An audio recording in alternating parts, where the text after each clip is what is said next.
নাম দেয়া জিনিস আর নাম না দেয়া জিনিস আসলে একই সত্যের দুটি দিক। কারণ হচ্ছে সদ্য ভূমিষ্ঠ একজন নবজাতক শিশু যে সময় এই পৃথিবীতে আসে সে সময় কিন্তু আমরা তার নামটা দিয়ে দেই না। সে সময়ও কিন্তু সে শিশুই থাকে, নবজাতকই থাকে।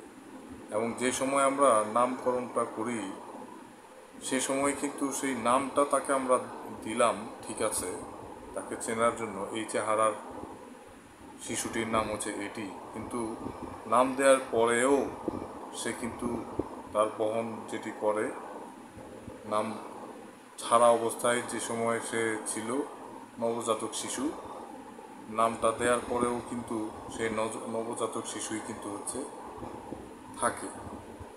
তো এই দুটি লাইনের সারমর্মটা আমার কাছে এমনটাই মনে হয়েছে। ধন্যবাদ যারা শুনছিলেন।